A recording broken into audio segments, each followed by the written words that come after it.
하나님 말씀 선포 시간입니다. 성령 충만한 시간으로 하나님의 임재를 느끼는, 영으로 느끼는 시간으로 인도하옵소서. 예수 그리스도의 이름으로 기도하옵나이다. 아멘.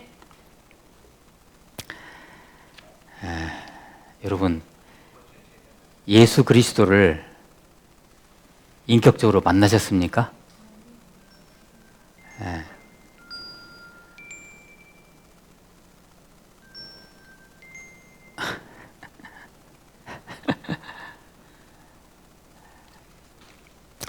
그분을 인생의 주인으로 영접하셨습니까? 우리 보통 그렇게 얘기하죠. 자, 오늘 그 고린도후서 5장 17절 말씀 같이 한번 읽어봅니다. 시작. 그런즉 누구든지 그리스도 안에 있으면 새로운 피조물이라. 이전 것은 지나갔으니 보라 새 것이 되었도다. 아멘. 그리스도 안에 있으면 새로운 피조물이에요. 이전 것은 지나갔으니 보라 다 새 것이 되었다고 그렇게 말씀이 되어 있죠. 제가 여러분에게 질문을 드립니다. 예수님을 인격적으로 참으로 만나셨다면 여러분에게 있어서 뭐가 달라졌습니까? 뭐가 달라지셨어요? 예수님 만나시고 뭐가 달라지셨어요? 우리 보통 연예인들, 인터넷에서 연예인들 사진 가지고 비포 애프터 하잖아요. 성형 전, 뭐 성형 후 해가지고 비포 애프터. 뭐가 달라졌잖아요, 이렇게. 그렇죠? 그러듯이 여러분들은 예수님 만나기 전과 지금 만나신 지금 뭐가 달라졌어요? 달라진 것이 있습니까? 인격이 변화되셨습니까? 아니면 외모가 변형되셨습니까? 실은요, 예수님 만나면 외모 어떻게 돼요? 바꿔집니다, 이거 실제로요. 인상이 바꿔져요. 그 다음에 여러분의 행동이 변모가 됐습니까? 이게 변화가 오는 거죠, 변화가. 오순절 마가다락방에서요, 성령을 받은 그 제자들. 여러분, 성령을 받았다는 것은요, 무슨 의미냐면, 우리가 보통 성령 받았다 하는데, 이렇게 이해하면 될 것 같아요. 자, 예수 그리스도를 내가 영으로 영접을 했어요. 예수 그리스도의 영이 내 안에 들어오세요. 그분이 내 안에서 효력 있게 활동하시는 거예요. 효능감 있게 나를 갖다 이렇게 주장하시는 것을 우리는 성령 받았다 이렇게 이해하시면 돼요. 자, 오순절 마가다락방에서 그 불같은 바람과 같은 성령을 받은 제자들은 그들이 전과 후가 어떻게 달라졌어요? 어떻게 달라졌어요? 그들이 노력해서 뭐 바꿔진 거예요? 그게? 아니에요. 영이 막 강력하게 임하니까, 성령이신 예수께서 그들에게 임하니까 그들 안에 예수의 마음이 품어지고요. 품어지니까 그것이 삶으로 행동으로 나타나는 겁니다. 이제. 그죠? 그래서 예수님께서 이 땅에 계셨으면 하셨을 그 일을 그 오순절 마가다락방에 성령 받은 제자들이 그 일을 하게 됐던 것이죠. 복음을 선포하고 하늘나라를 전하고 치료하고 막 이런 예수님이 하셨던 일들을 그들도 하게 됐던 것이죠. 그 배경의 말씀이 바로 오늘 이제 우리 공동체에 주신 말씀이에요. 한번 보실까요, 한번? 사도행전 2장 17절, 18절 말씀, 아주 중요한 말씀인데요. 오순절 마가다락방에서 성령을 받은 베드로는 직업이 뭐예요? 어부예요, 어부. 뭐, 글쎄요, 어부. 무식하다고 표현하면 제가 그분한테는 죄송하죠. 무식한 게 아니고, 아무튼 잘 모르는 사람이에요. 어부, 고개만 잡는 사람이에요. 근데 성령 임하고 나니까 그냥 하나님 말씀을 전하는데요. 그냥 그 중에 한 부분이에요, 오늘 말씀이. 하나님이 말씀하시기를 말세에 내가 내 영을 모든 육체에 부어주리니. 모든 육체라는 것은요, 뭐예요? 모든 육체.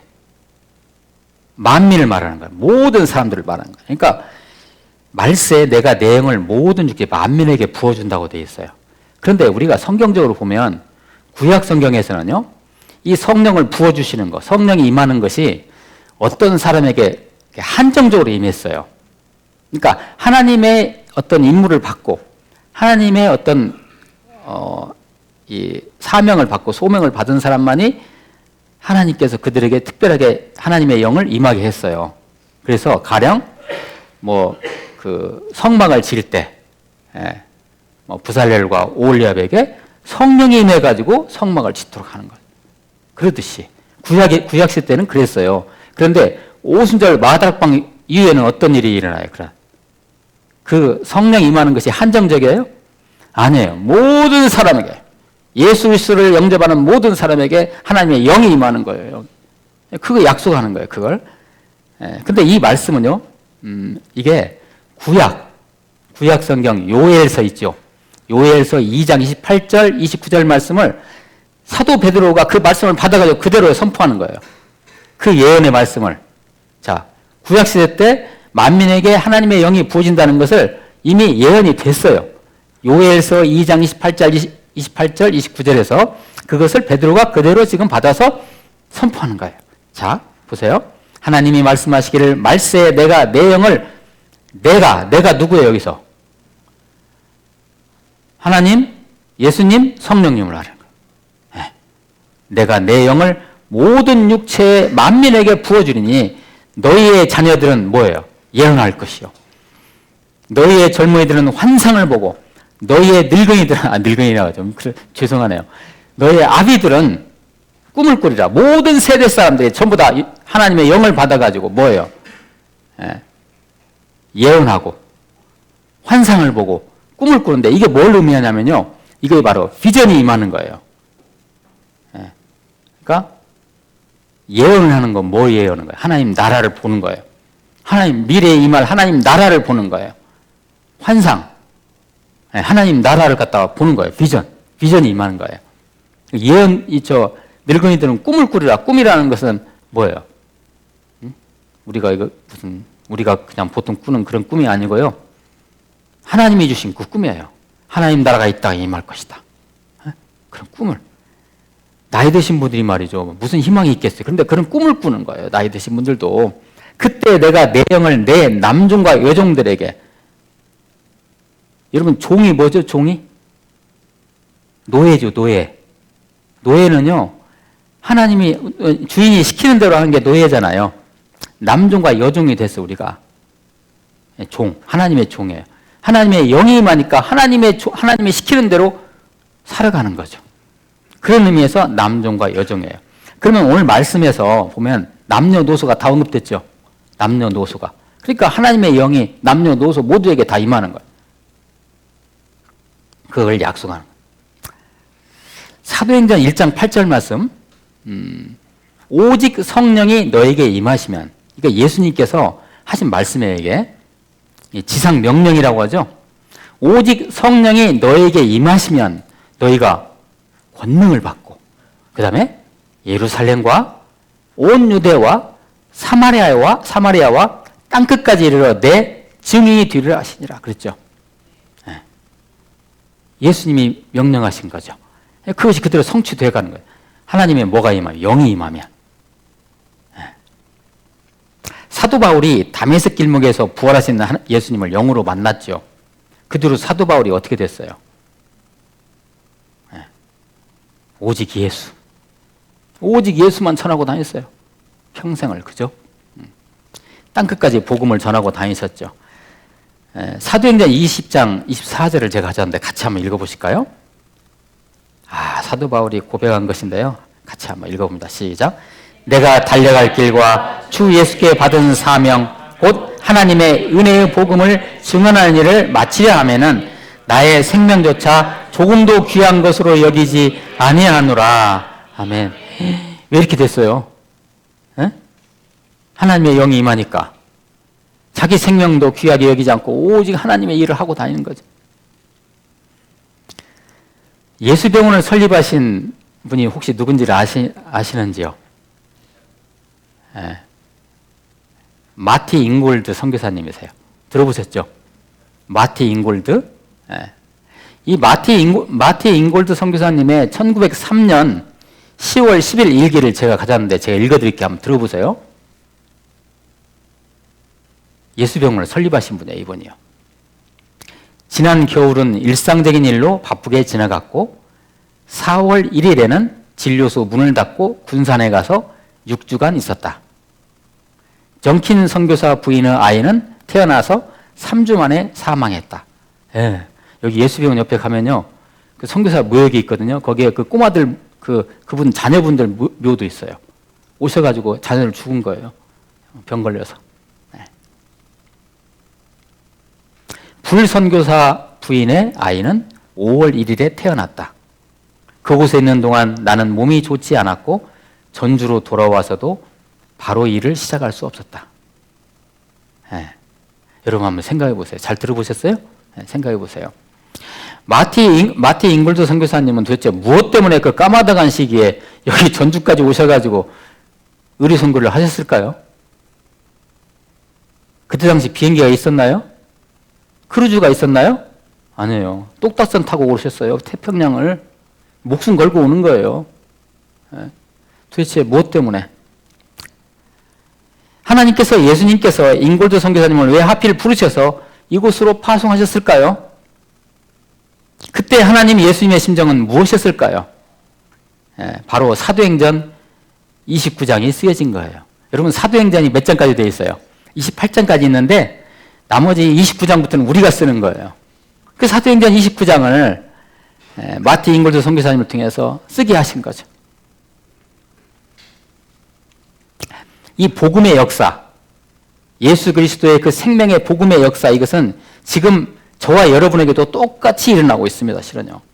네. 다음 말씀이 우리에게 영적 통찰력을 아마 줄 수 있을 것입니다. 제가 말씀을 가졌는데요. 빌립보서 2장 13절 말씀 같이 한번 읽어볼까요? 시작. 너희 안에서 행하시는 이는 하나님이시니 자기의 기쁘신 뜻을 위하여 너희에게 소원을 두고 행하게 하시나니. 아멘. 빌립보서 2장 13절 말씀이죠. 무슨 말이에요 이게? 이 말씀이요? 너희 안에서 행하시는 이는 누구세요? 하나님이세요. 하나님이시니 하나님의 기쁘신 뜻을 위하여 우리에게 소원을 두고 그 안에서 하나님이 행하신대요. 그러니까 행동으로 나타나는 거예요. 그냥 우리가 내가 해야지 해서 내가 선교해야지? 아니, 그게 아니에요. 하나님이 내 안에서 소원을 두고 우리도 행동하도록 하시는 거예요. 그분이 인도하시는 거예요. 그러니까 그런 삶을 살아가는 거죠. 예. 자, 교회사에서 이야기하는 우리나라 최초의 선교사 언더우드 선교사님입니다. 들어보셨죠? 언더우드 선교사님. 그분이 쓴 시가 있어요. 보이지 않는 조선의 마음이라는 이 시를 제가 낭독해 드릴게요. 한번 들어보세요. 이제 그걸 잘 넘겨주세요. 주여, 이 제목이 보이지 않는 조선의 마음이에요. 주여, 지금은 아무것도 보이지 않습니다. 주님, 메마르고 가난한 땅, 나무 한 그루 시원하게 자라오르지 못하고 있는 땅에 저희들은 옮겨와 앉았습니다. 그 넓고 넓은 태평양을 어떻게 건너왔는지 그 사실이 기적입니다. 맞죠? 기적이죠, 그야말로. 주께서 붙잡아 뚝 떨어뜨려 놓으신 듯한 이곳. 지금은 아무것도 보이지 않습니다. 처음에 우리나라에 선교 왔을 때 뭐가 보였겠어요? 뭐가 있었겠어요? 그죠? 예?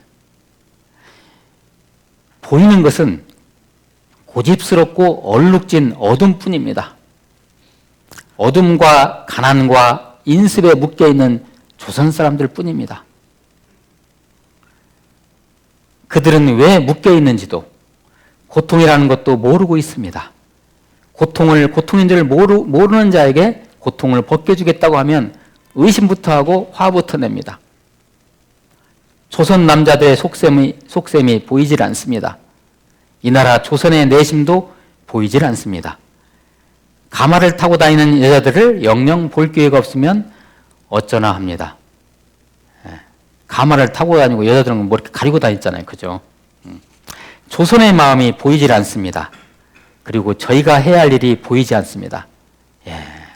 선교지에 오면 이럴 수가 있죠. 그러나 주님 순종하겠습니다. 겸손하게 순종할 때 주께서 일을 시작하시고, 그러죠? 주께서 일을 시작하시는 거죠. 언더우드 선교사님을 통해서 그 하시는 일을 우리들의 영적인 눈이 볼 수 있는 날이 있을 줄 믿습니다.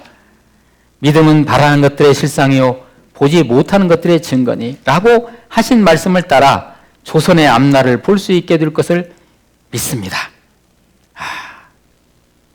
지금은 우리가 황무지 위에 맨손으로 서 있는 것 같으나 지금은 우리가 서양 귀신 양귀라고 손가락질 받고 있으나 저희들이 우리 영혼과 하나인 것을 깨닫고 하나님 나라의 한 백성 한 자녀임을 알고 눈물로 기뻐할 날이 있음을 믿습니다.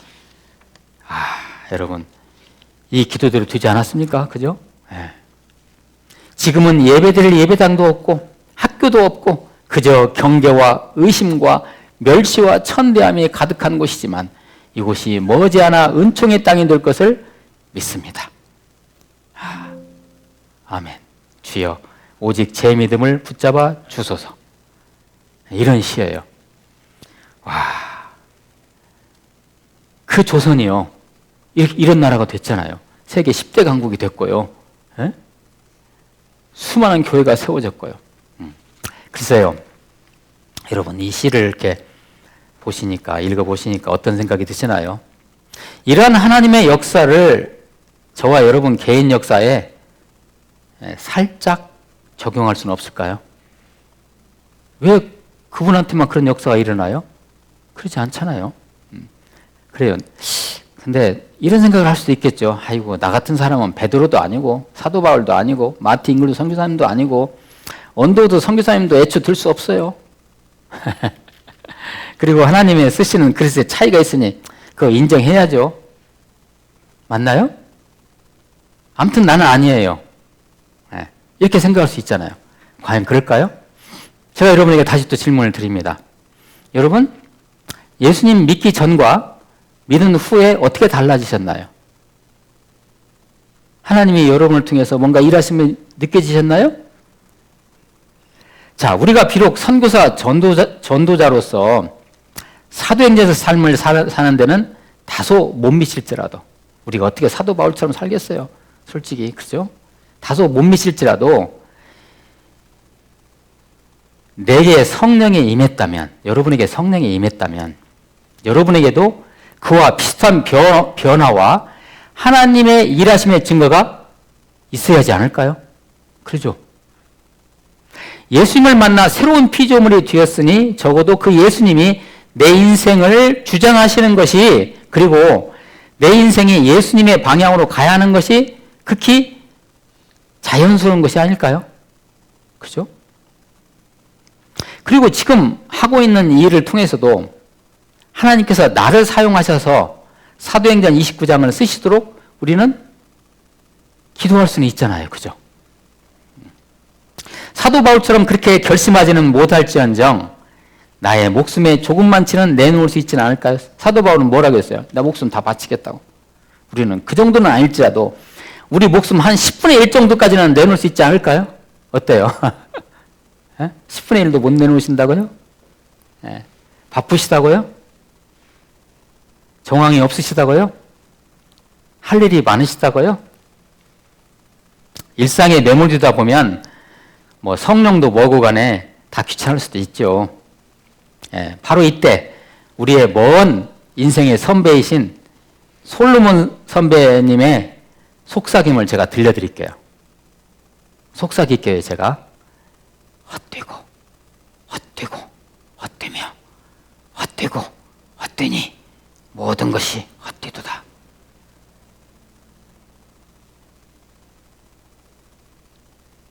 여러분 지금 심장 뛰고 계시잖아요.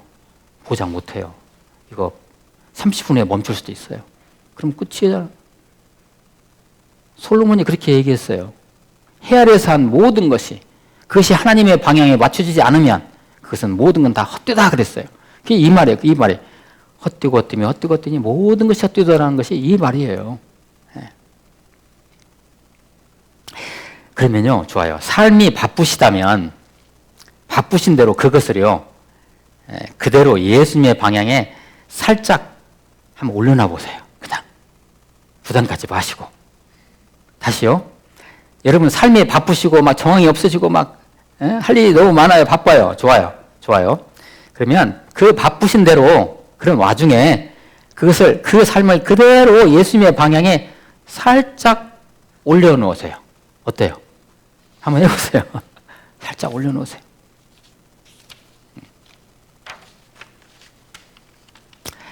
예수님을 인격적으로 만나면, 그리고 성령의 충만함을 받으면 이 성경에 쓰인 대로 그렇게 쓰임받는 거 맞죠? 네. 나에게 복음이 들어오면, 예수 그리스도의 빛이 들어오면 예수의 방향을 따라 비전을 갖게 돼요. 비전을. 응?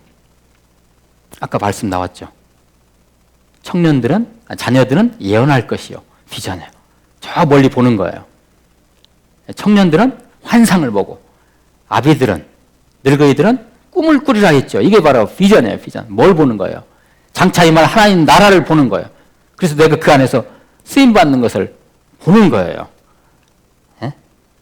이게 비전을, 저 너머를 보게 되는 거죠. 예. 현실에 매몰되지 않고요. 성령이 임하면 이곳에서 안주하지 않고 저 너머 영원한 세계를 앙망하게 돼요. 그거 한번 띄워주세요. 저기 나오네요. 예. 영어로 look beyond라고 그래요. 저 너머를 바라보다. 저 너머를 앙망하다. 이것이 바로 이 땅에서의 능력입니다. 저 너머를 바라볼 수 있다는 것이, 그것이 능력입니다. 능력. 그것이 권세요, 권능입니다. 이 땅의 일에만 매몰되어서는 이러한 능력이 안 나와요. 안 나와요. 그래서 이 땅에 완전히 노예가 돼서 살아가요. 보기만 해도 든든한 동역자 여러분, 예수님 만나셨습니까? 지금 하고 계신 일이, 지금의 여러분의 삶이 장차 하나님 나라에 무엇입니까? 그걸 우리가 생각해야 돼요. 여러분이 하시고 계신 이 일들이 장차 임할 하나님 나라에 무슨 의미입니까? 그것이. 여러분에게 있어서 아주 미세한, 가장 작은 변화라도 그것에 한번 예민해 보세요. 나에게 있어서 어떤 하나님을 통한 그 변화. 바로 그 지점에서 하나님, 예수님, 성령님의 음성을 듣게 되실 것입니다. 나의 인격을 통해서, 여러분의 인격을 통해서, 그리고 여러분에게 이루 형언할 수 없는 평안과 고요가 찾아오고요. 그리고 여러분의 주위 삶의 형편에 하나님이 간섭하고 계시다는 징표가, 사인이 말이죠. 하나씩 생겨날 수 있습니다. 이때부터 여러분은 사도행전 29장을 이제 써가시게 되는 것입니다. 이런 은혜의 통로로 들어오시기를 예수 그리스도로 축복합니다. 네. 다시 제가 이 말씀으로 도전을 드립니다. 빌립보서 2장 13절 말씀. 너희 안에서 행하시는 일은 하나님이시니 자기의 기쁘신 뜻을 위하여 너희에게 소원을 두고 행하게 하시나니. 그리고 한 말씀 더, 오늘 말씀 또 도전을 드립니다. 사도행전 2장 17절 18절 말씀. 하나님이 말씀하시기를 말세에 내가 내 영을 모든 육체에 부어주리니 너희의 자녀들은 예언할 것이요. 우리 준혁이 준호가 막 예언해요. 너희의 젊은이들은, 우리 예찬행전이 막 환상을 보고, 너희의 아비들, 늙은이들은, 우리 모든 성도님들은 꿈을 꿔요. 하나님 나라의 꿈을 꾸는 거예요. 예? 그때 내가 내 영을 내 남종과 여종들에게 부어주리니 아멘. 그들이 예언할 것이요. 기도하시겠습니다. 하나님, 우리 이 말세 시대에 하나님의 영의 인도를 받고, 예수의 영의 인도를 받고, 저 하나님 나라의 너머를 바라보면서 이 땅에 하나님 나라를 세워가는 꿈을 꾸고 예언을 하고 환상을 볼 수 있는 저희들 되게 하옵소서. 예수 그리스도의 이름으로 기도하옵나이다. 아멘.